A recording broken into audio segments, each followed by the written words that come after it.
Thank you for joining us this evening. Regular scheduled council meeting of the Park City City Council, November 22nd, 2016 at 7 p.m. Danielle, would you call the roll? John Linner. Here. George Glover. Here. Gary Aldrich. Here. Melvin Kerr. Tom Jones. Here. George Capps. Here. Joel Pumphrey. Here. Jim Schrader. Here. Okay. Tonight, Pastor Shelby Sparks with New Anthem Church is going to lead in the invocation, and Councilman George Glover is going to lead in the pledge. If everybody would please stand. Would you guys pray with me? Father, we're so thankful that we can come here and lead the city, Father. I just pray that tonight, as these young men and women would join in this time, that you would guide, Father, that your words would be spoken, that your heart and your mission for this city would come to life and would be the vision of everyone here.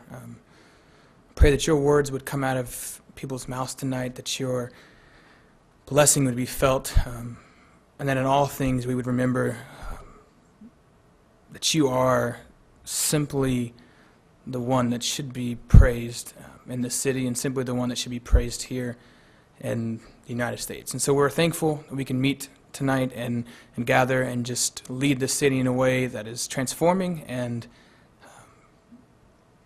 Father, so we're thankful and we're so amazed by the work you've done so far, and we continue to humbly fall at your feet so that you can continue to work here in Park City. We pray this in your wonderful and glorious name. Amen. I pledge allegiance to the flag of the United States of America and to the republic for which it stands, one nation, under God, indivisible, with liberty and justice for all. Thank you. You may be seated. The next item on the agenda is approval of the agenda. Is there a motion? George? Make a motion to approve the agenda. Is there a second? Gary? I'll second. Okay, we have a motion and a second. Not seeing any further discussion. All those in favor signify by saying aye. Aye. Opposed? And that motion passes 7-0. The next item on the agenda is awards and presentations. And tonight, I'm recommending the appointment of Kyle Walsinger to the Parks and Recreation Advisory Board and Tree Board, filling a vacancy to an unexpired term ending May 31st, 2018. And Kyle and his wife has joined us this evening. George? I move we accept the mayor's recommendation. And Tom? I'll second that. Okay. We have a motion and a second. Not seeing any further discussion. All those in favor signify by saying aye. Aye. Opposed? And that motion passes 7-0. Kyle, we want to thank you for joining us on the park board. We've been needing to fill some spots there, so we're grateful that you applied for that. Thank you. The next item on the agenda is public forum, and we don't have anybody signed up for public forum this evening, so we'll start with our staff reports, and we'll start with our city administrator, Jack Whitson. Jack? Yeah, thank you, Mr. Mayor. Go over a few things here with you. Kind of been on vacation, so not a lot's happening in my neck of the woods, but we are still getting some interest in Bear Hill, starting to get some interest in Bill Hare, which is positive.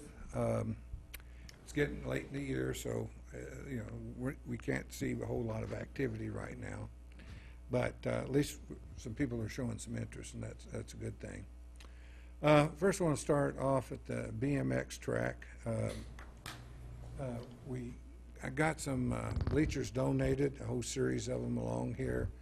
One of the problems we had, that this little piece of concrete here is only about a foot, and it sloped down very dramatically from there down 4 feet.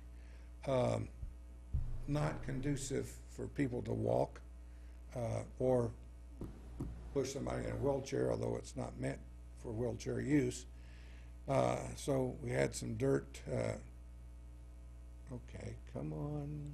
Okay. Had this dirt filled in here. We bought some blocks, put in here, filled this in.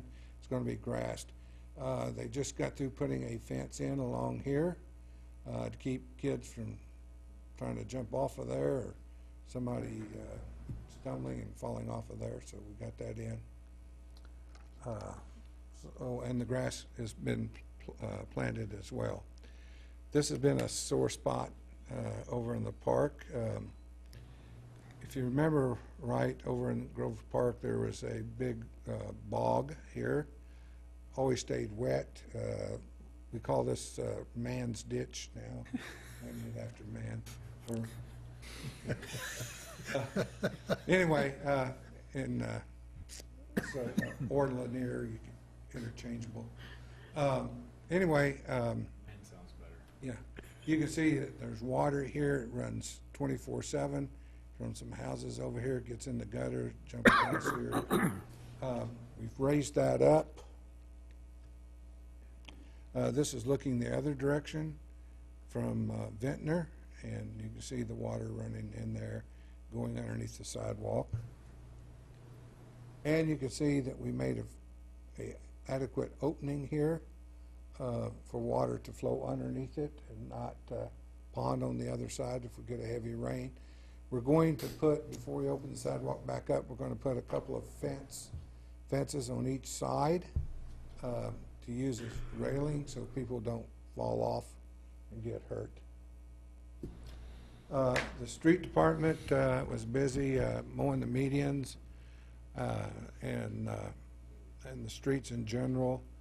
The park department put up the angel tree, and I don't know how much they got done here at City Hall, the Christmas lights for City Hall. The sewer and water department had 21 work orders average per day as of November the 15th, and I'll have an update later on that situation. So I can answer any questions that you might have. The only thing I would add to the BMX track is they've also continued to fill in the dirt to decrease the slope on the backside of those ramps so that it's more easily mowable than what it has. I know usually when you drive by on the highway you can see how bad the weeds and grass grow on the backside of that, so hopefully that's been eliminated. They've also redone some of the corners in there and made some improvements, so there's been a lot of activity in that, just trying to get that caught up. George may have a comment. I just had a question. All that deep Johnson grass and that ditch behind the old police station, whoever knocked that down done a good job. I don't know if it's our city crews. Our city crews. They did, well, that was looking bad, but it looks excellent now. Well, you know, they're during the from the spring through about a month ago, we had so much rain. It stayed soggy all the time, and I know people get irritated about not mowing it. It's not our obligation, really, except one ditch. That's a right-of-way. The rest of these are easements, and it's the owner's responsibility. However, the city tries to be good stewards with our residents and goes in on occasion and mows those. Unfortunately, our equipment is very heavy, and if it rains, it will sink in and make divots, and that's bad because it'll end up eroding severely, so we have to let it dry out a little bit. Okay. Tom, did you have anything? I changed my mind. Okay. Just want to coattail on what you said. I know a lot of people get concerned about those ditches being mowed down, and we had an extremely wet summer that really prevented being able to go back in there. Well, you might be able to take your own push mower and do something. When you try to drive heavy equipment back in there, it really sinks into that soft ground. Just like with getting the ditch fixed over there in Grove Park, that's been a project that's been trying to get accomplished for the last 60 days, but every time it gets just about to the point it's dried out to where they could start the work, then we'd get some more wet weather, and then we'd have to start the waiting process again. So, Tom? I am going to make my comment. We got some railroad tracks down in our area, haven't been mowed all year. We got Johnson grass, we got trees, we got everything else. They're, in some cases, 6 feet tall now. Last year, the city mowed it and haven't done anything this year. I talked to a city administrator in another city that would like, I mentioned mowing, and we'd borrowed some equipment from him in the past. He said we could do it again. That has to be worked through code enforcement. They have to give a notice, a proper notice. To the city? Huh? To the city? It's not the cities. I understand It's that. railroads. The railroad and the homeowners, okay, along there. We have to give them proper notice, and then after we give them proper notice, if they don't mow it, then we can go in with our crews or hire someone to go in, and then we bill either the homeowner or the railroad for the work. But that has to go through code enforcement in order to get that process started. But for years, this railroad has said mow it and send us a bill, and we continue not to do it. We have to send them a notice, Okay. even though they say to do it.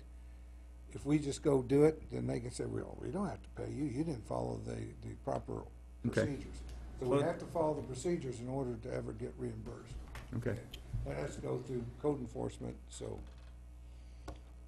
Doug, Talk to the proper people. I would say we could develop a contract with the railroad with a set price amount on what it would charge if the city went in there and took care of it. We'd be able to do something like that, wouldn't we? With just bypassing giving notices, we could contact the railroad, get a contract and agreement with them that the city would mow and maintain that for a specific price. They have asked us to do that. Okay. A lot of that area, though, is not the railroads. It is homeowners that, when the railroad passed 50th Street, I think it is, abandoned the railroad and gave the property back to the people, those would have to get notices. Notice, right. Okay, thank you. John, you don't have any comments on the park? You were the only one that called me about that. Yeah. All right, that's all we have for staff reports this evening, so we'll move on to the consent agenda. Is there a motion? Jim, I move that we approve the consent agenda. is there a second? George? I'll second it. Okay, we got a motion and a second on the consent agenda. All those in favor signify by saying aye. Aye. Opposed? And that motion passes 7-0. That brings us to item A under new business. And this is a public hearing, so I'll open this public hearing at 7:14 for the issuance of taxable industrial revenue bonds of $1.2 million for A&B Group LLC for the acquisition of an urgent care facility to be located at 1755 East 61st Street North. So I'll ask if anybody likes to come up from the public and address this issue. And Jack, I don't know if you want to just give a little background. These were the doctors that came in. We're talking about the Newton Medical Center purchasing that and adding that Yes, sir. urgent care. There's a couple of heart surgeons and a ER specialist that are purchasing the facility over here, which is the Newton Medical Center. Newton Medical Center is still going to run their clinic during the daytime there. So people that have been using them can still go over there and use them. The urgent care facility will be after hours, at least to 9 o'clock at night. If they feel like that there is a desire to run it into weekends, they will consider that. They also want to expand the facility over there to do some other unique things, but they weren't quite ready to say what those might be. But this is to get the urgent care facility up and running. This is to purchase the building from Newton Medical and to buy initial equipment that they would need to run the urgent care facility. Okay, I think everybody remembers it's fairly recent that they came to the council and approached us on this. I'll ask one more time if anybody from the public wishes to come and speak to this item. Not seeing any, we will close this public hearing at 7:16 p.m.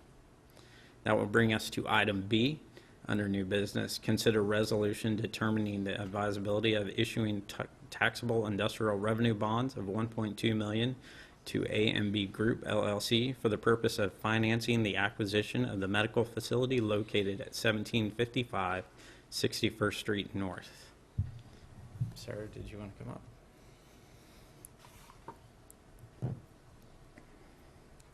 Thank you, Mayor Mann. I'm Sarah Steele with Gilmore and Bell, we serve as bond counsel to the city, and we are here this evening to actually take care of all the action necessary for the issuance of these bonds. If I may speak to both the resolution and the ordinance. The resolution of intent, you normally take as a first step shortly after the public hearing has been convened.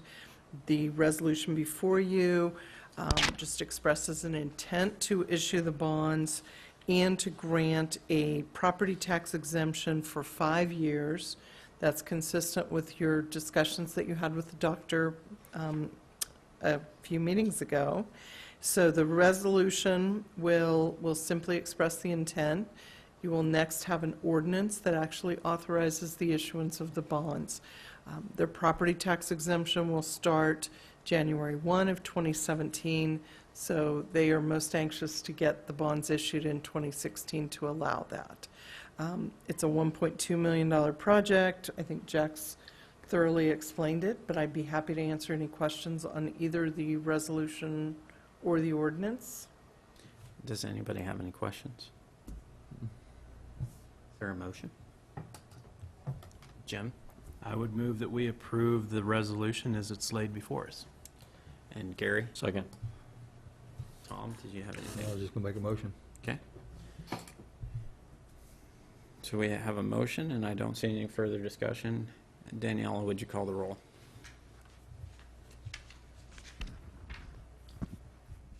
John Leonard. George Glover. Aye. Gary Aldrich. Aye. Tom Jones. Aye. George Capps. Aye. Joel Pumphrey. Aye. Jim Schrader. Aye. And that passes 7-0. And That is resolution number. 941-2016. Okay. And the next item on the agenda, item C, which Sarah addressed, was the ordinance authorizing the issuance of the taxable industrial revenue bonds for $1.2 million to A&B Group LLC for the acquisition of the urgent care facility located at 1755 East 61st Street North. Tom I make a motion, we approve the ordinance. and Jim, I second that. we have a motion and a second. I don't see any further discussion. Danielle, would you call the roll? John Leonard. George Glover. Aye. Gary Aldrich. Aye. Tom Jones. Aye. George Capps. Aye. Joel Pumphrey. Aye. Jim Schrader. Aye. And that passes 7-0. And that ordinance number? 1014-2016. That brings us to item D, which is consider an ordinance authorizing the issuance of taxable industrial revenue bonds of $4 million to Park City Associates Project for the acquisition, construction, and equipping of a commercial facility. Sarah? Thank you, Mayor Mann. This ordinance relates to the project that has been constructed for Central States Thermo King. There is a real estate development group by the name of Park City Associates that will lease to them. They have now changed their name. It's CSTK Inc. And again, they were here a year ago in November and held the public hearing, had a resolution of intent adopted. The agreement at that point in time was that they would receive a 53.5% property tax exemption. There is an agreement for payment in lieu of taxes that is approved through the passage of this ordinance for them to pay the 46.5% annually that they will be required to do so. The ordinance authorizes up to $4 million. They have invested $4 million in the project and are simply asking for final approval. I should mention that principal of the company was planning on being here and driving down from Kansas City after just flying over from a long overseas trip, and I frankly discouraged it. So if you have any questions, he's certainly available by telephone, but under the circumstances, since you've already had a presentation from them, I told him not to make the drive. And they had recently had their open house, and I think several people were able to make it out there for their open house and see their facility. It's a very nice facility that they built in the city. Does anybody have any questions for Sarah? Tom? I was going to make a motion to approve the ordinance authorizing the issue of taxable revenue bonds, industrial revenue bonds for $4 million. Okay, is there a second? Gary? Second. Okay, we have a motion and a second. Not seeing any further discussion. Danielle, would you call the roll? John Linder. George Glover. Aye. Gary Eldridge. Aye. Tom Jones. Aye. George Capps. Aye. Joel Pumphrey. Aye. Jim Schrader. Aye. And that ordinance passes 7-0, and that number? 1015-2016. That brings us to item E, which is considered an ordinance amending section 1 of ordinance number 1009-2016 of the city of Park City, Kansas, pertaining to court costs and fees to be assessed by the municipal court of the city of Park City, Kansas, and repealing the original of said sections 1 of ordinance 1009-2016. Doug? Mayor and council, this is a correction of an error, and we didn't catch the error before the ordinance was adopted by you and published. And so what this does is it changes in subsection C the amount which previously read $19 and makes it $19.50. Kind of a twofold. That was the presentation that was made to you, and that was what was up on the board, and that's what you voted for. The ordinance just didn't reflect that. What that does, it evens out the court costs for the tickets. And so instead of dealing with 50 cents, I think it's $87 even, or some figure like that, which is neater too. So I would recommend that you adopt this amendment, which just is that one change from that one section of the ordinance that you adopted at the last meeting. Okay. Does anybody have any questions for Doug? Is there a motion? Gary? Motion to approve the amendment to the ordinance as stated.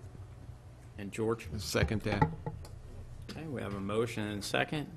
Not seeing any further discussion. Danielle, would you call the roll? John Linder. George Glover. Aye. Gary Eldridge. Aye. Tom Jones. Aye. George Capps. Aye. Joel Pumphrey. Aye. Jim Schrader. Aye. And that motion passes 7-0, and that ordinance number? 1012-2016. That brings us to item F, which is consider a resolution authorizing the city to proceed to abate a motor vehicle nuisance located at 1641 East Evanston. Doug? Mayor and council, this is a code enforcement matter that our staff has been working for quite a long time. They've been halfway successful. There were two cars at this location, and the property, by the way, is vacant, owned by at the present, a non-resident owner that lives in Arkansas. They have, over the past several months, taken care of one of the vehicles, but have failed to take care of the other one. And we're at the point where, if we wish to move further on this, we need to take this action, which is to adopt the resolution, giving them notice that they have a period of time to abate the nuisance, remove the vehicle, store it properly, and tag it, or the city will do that and charge the costs against the property. So this is the first step in that process. I think there's some expectation on the part of the code enforcement officers that when this notice goes out to the property owners, and we know how to reach them, they'll probably make a trip up here and get this taken care of. Thank you, Doug. Does anybody have any questions? Is there a motion? Jim? I move that we approve the resolution as laid before us. Okay. Gary? Second. Okay, we have a motion and a second. Not seeing any further discussion. Daniela, would you call the roll? John Linder. George Glover. Aye. Gary Eldridge. Aye. Tom Jones. Aye. George Capps. Aye. Joel Pumphrey. Aye. Jim Schrader. Aye.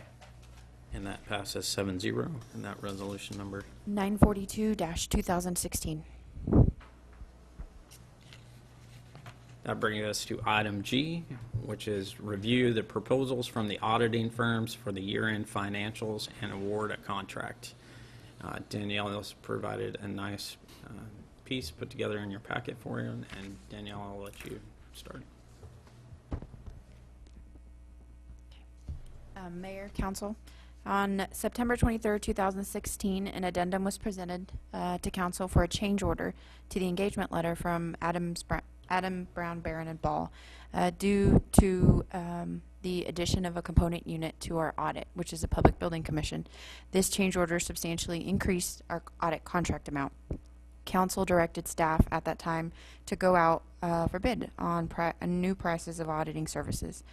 On October 27, 2016, the Finance Department sent out 15 RFPs to new auditors.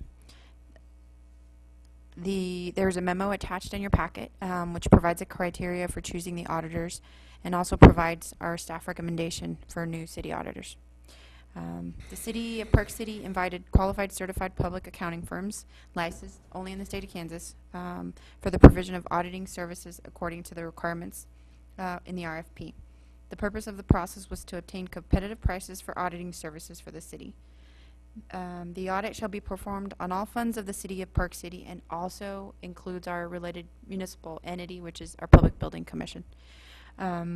We also stated the selected firm would be designated as the city's auditor for a 3-year period commencing fiscal year 2016, which is the end of this year. The proposal was mailed out and we received 4 proposals in return. 4 firms refrained from bidding due to current client commitments and their level of staffing. The proposal include evaluation and award criteria that included the following 5 elements: general elements, fees for service, technical qualifications, staffing and procedures. We stated that although prices for services would be an important factor, they would not be the only factor. The city is not required to choose the lowest bidder. So city staff, the assistant city administrator, our staff accountant, and myself reviewed each proposal very carefully. We used a matrix, which is attached in your packet, and we rated each firm according to the selection criteria. Follow-up questions were also emailed to the auditors. After this review, we determined that James Gordon and Associates to be the best qualified on the basis of demonstrated competence and qualifications for the type of services required and reasonable fees for service. This firm outranked all firms in their detailed proposal and their detailed follow-up questions. They were the first firm to submit a proposal. They were the first firm that responded to our questions, and the only firm that took the time to call and follow up to see if we had any additional questions.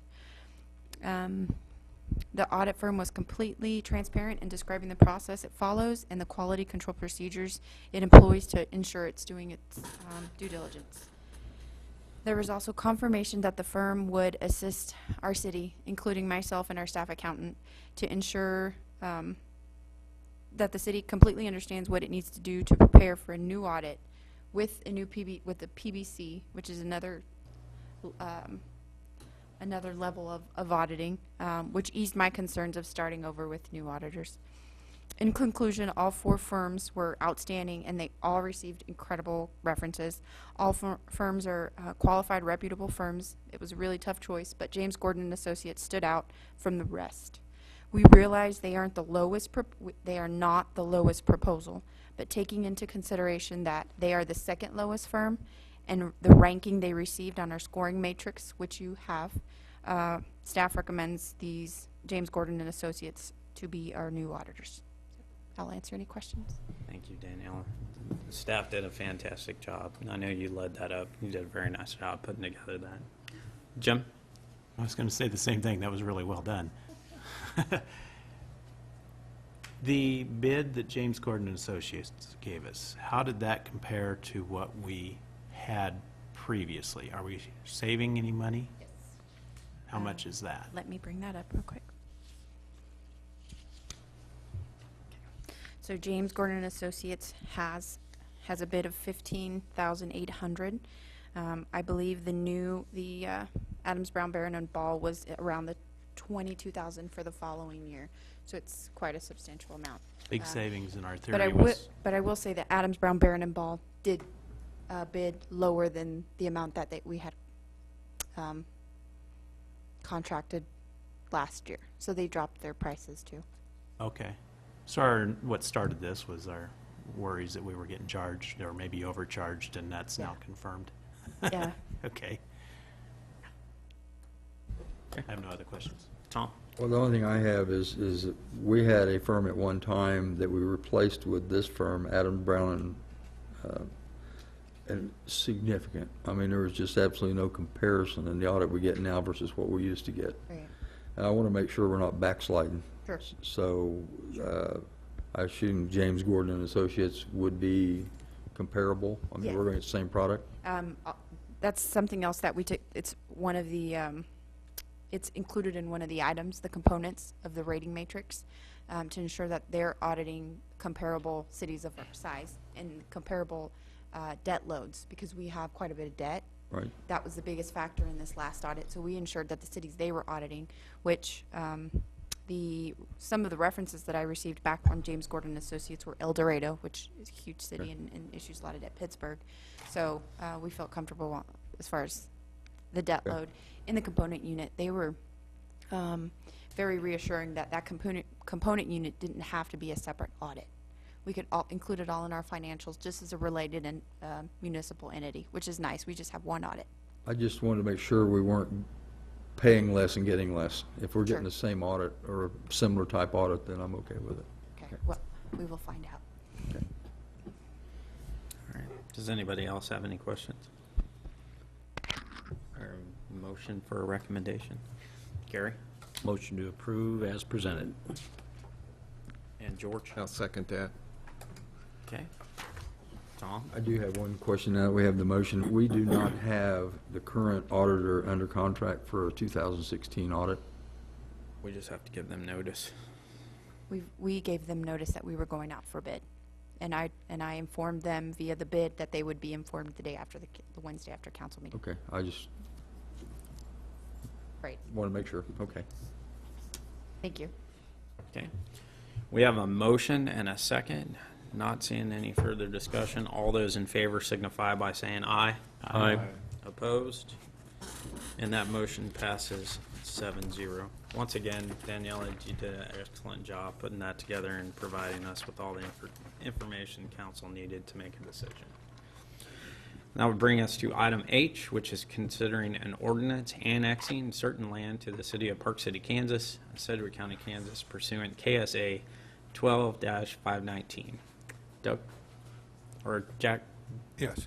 Remember, a few months ago, we made a agreement with Sedgwick County that if they pave several of our streets, that we would then annex them. Uh-oh,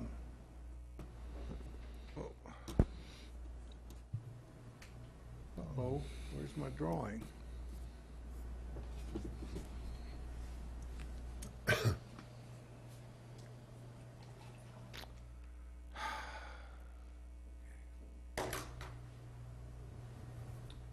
It's all right, Jack. It's not there We've anyway. seen all the roads that the county has maintained and Basically, taken care of. it's 77th from the interstate to hydraulic.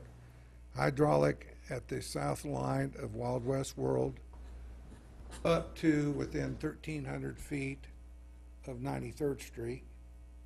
Also includes 91st Street Court.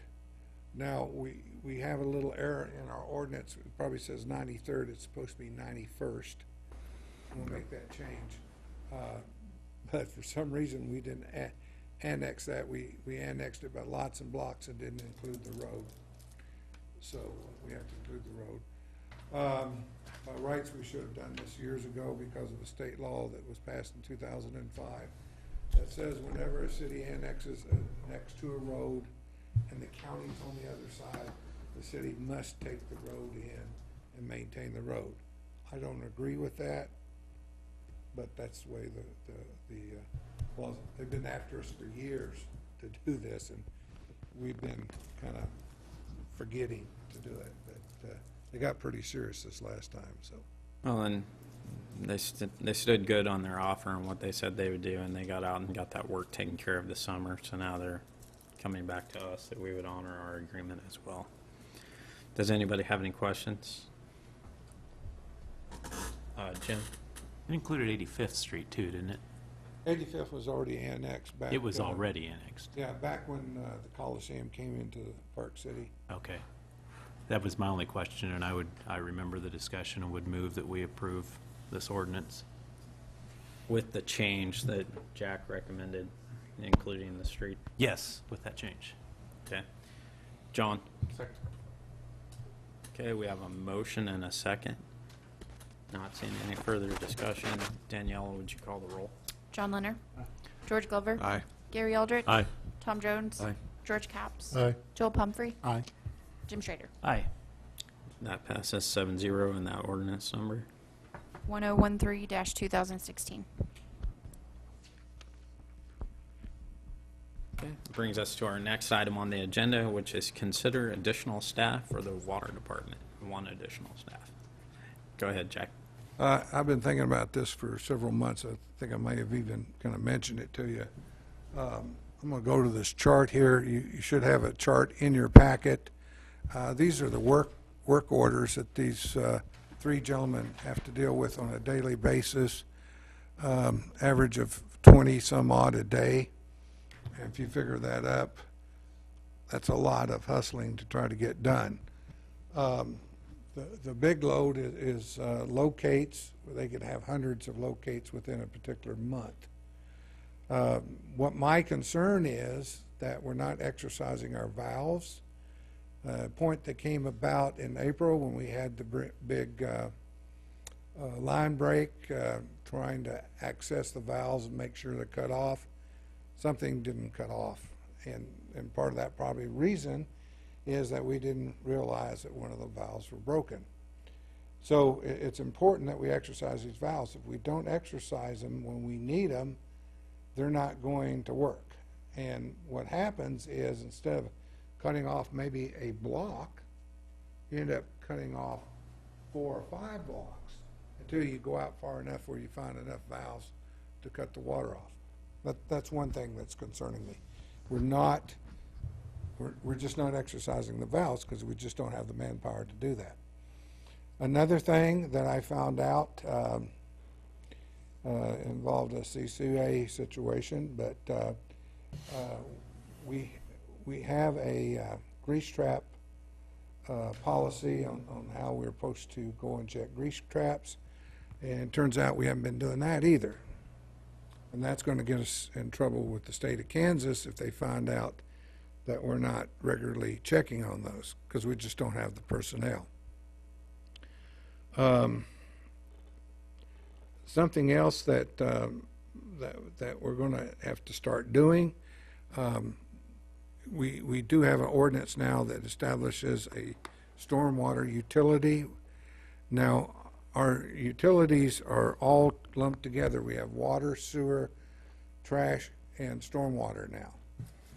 We have no mechanism to cover the cost of someone going out, checking the stormwater system to make sure that there's no obstructions, making sure that they're clean and adequate, that the BMPs are set up and stuff. We're just not doing that. And the state's going to come in one of these days and inspect us and then fine us very heavily because we don't have somebody assigned to do that. So this person could be used a little bit to do that. Until you establish a fee for the stormwater utility, there won't be any income coming in to help cover those wages. It would still have to be done through the water and sewer department. So those are the reasons that I think that we need to hire someone additional so that we can get these valves rotated on at least an annual basis. We have over 600 valves, to give you a feel for that. And we already found that we have quite a few. We haven't located them all, but we probably have, right off the top of our hand, 4 or 5 that needs to be replaced. And they're trying to find time to get in there and replace these. So anyway, that's my spiel to you about hiring an extra person for the water and sewer department. And their duties might go from sewer to water. We're not saying this person will work exactly on this. This person may be working on a sewer issue, and somebody in the sewer department might be working on the valve issue, but it gives them another leeway of having someone to do some of these jobs. So really not to paint such a doom and gloom picture, but this addition to the staff would help increase the health of the infrastructure of our city.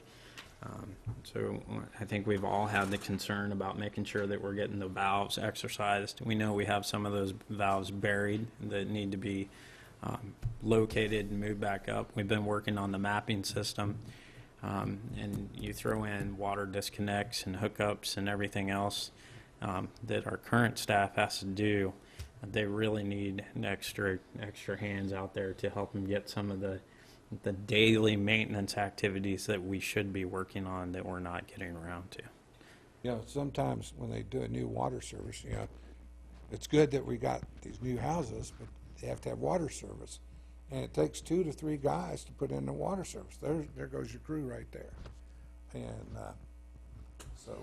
And, you know, when we do disconnect notices, sometimes it's 100+ people on the disconnect notice list that they're out shutting water off and trying to get that taken care of. And then as people come in to get their payments caught up, then we have to go out there and try to get the water turned back on for those locations, and that takes up a big portion of a week trying to get that dealt with. So you can see where some of those daily activities that we need to be doing with exercising valves, mapping improvements that we could be doing get put on the back burner because you're handling the fire that's in front of you. The grease traps are very important. It impacts the CCUA plant. If they're not inspected and stuff, and they get overflowing, they'll impact the ability of the CCUA to treat their sewage. And we've had recently a situation like that. We've hopefully got it corrected, but we really need to do that, and that's part of the stormwater utility operation as well. And so it's just my concern about, you know, we're surviving, basically is what we're doing. But just like what happened in April, that can happen again. But we're treading water is where we're at. And we talk about April, but within that same month, we had a couple other water main breaks that were smaller in a residential community where we had the same issue. And we had to continuously go out to find the next valve and shut off more residents to try to get the valves. If we want those valves to work, they need to be exercised on a regular basis, and we're not able to do it. George? I believe we give staff the authority to move ahead and find someone for the water department. Tom? I second it. Okay, we got a motion and a second. John? Curious, what does this push us, our number of employees to? At 49. Is that right, Dana? I think that would be correct. 50 is a magic number, isn't it? 50 is a magic number. Tom?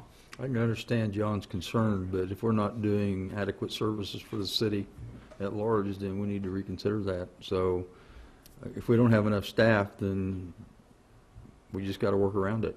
So. I don't have a concern, I just want to know the number. Yeah.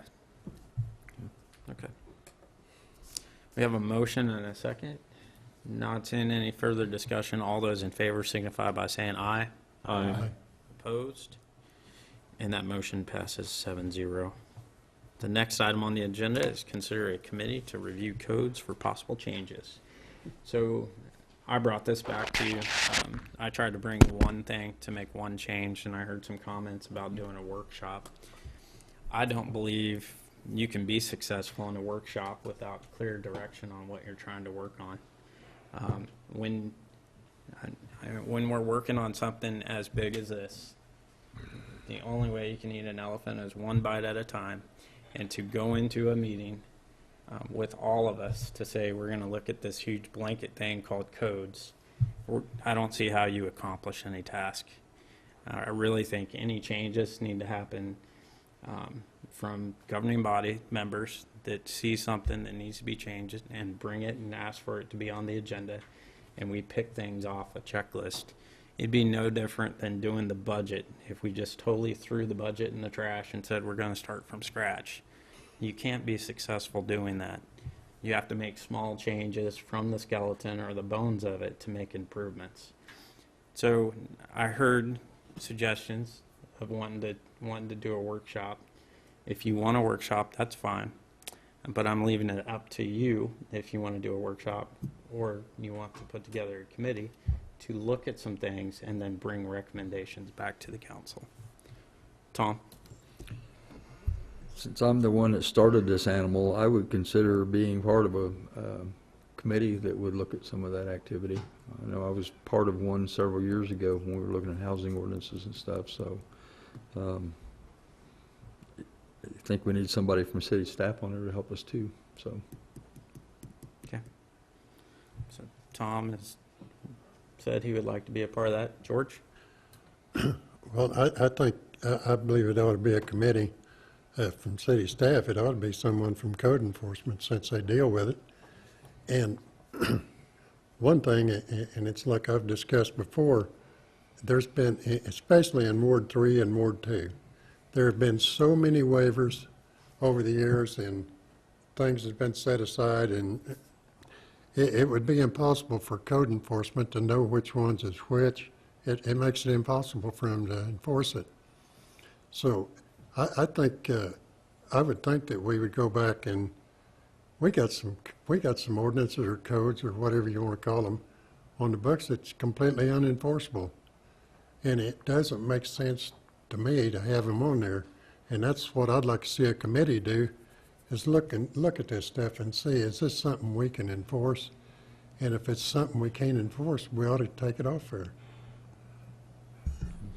I think we should at least have 3 members of the governing body. So I know Tom's piped up for one, so it'd be good to see if 2 other members would like to join in that. George? I'll do it. Okay, thank you. I'd be happy to. George? Does anybody else wish to be a part of that? So we have George Glover, Tom Jones, and George Capps. Somebody want to make a motion to formalize that committee? Gary? I so move. Okay. Second. Okay. Got a motion and a second. Is there any further discussion? Not seeing any. All those in favor signify by saying aye. Aye. And the motion passes 7-0. The next item on the agenda is just governing body remarks, and we'll start with Jim. I have nothing to add tonight. Okay. Joel? Same, nothing. George? Well, we're coming up on Thanksgiving, and I think we ought to take a positive look at things we got to be thankful for, and I would just wish everyone a nice holiday. Thanks. Tom? I agree with George. That's all I've got. Gary? I'm the liaison to the zoning board, and at last night's meeting, we recommend, or are proposed to recommend to the governing body some changes in the zoning for the apartments over at Echo Hills. And so that will be coming next meeting, along with the preliminary plat. One of the interesting things, I think, was some information I don't know that we had until last night. But looks like there plans for Arby's are going to be breaking ground in February. And the plans at this point are to, once they have completed finance and everything, looks like they're targeting at least April to start the apartment project. And that'll start on the south end, and they will complete it in phases going from south to north. As they complete the phases, they will open them for occupancy. And in that same venue, there's a website out there that the people that are going to be building the Outlet Mall have posted on there a targeted opening date of October 2018. And of course, that's subject to change, but it's still out there now in public. And the apartment project will happen no matter what, but they're also trying to coordinate so that they can do the construction of both projects simultaneously, because they can save costs on equipment and things like that, and construction crews. So that's kind of where that stands at this point, but thought, since it was kind of new information, I thought I'd brought it to the council, so you have the same information that the zoning board got last night. Thank you, Gary. George? I'd also like to wish everybody a happy Thanksgiving as we spend time with our family and friends. We definitely have a lot to be thankful for. Also want to welcome Kyle to the park board as well. Thank you. John? Okay, is there a second? Jim? Second. All those in favor signify by saying aye. Aye. Opposed? And the motion passes 7-0. Thank you.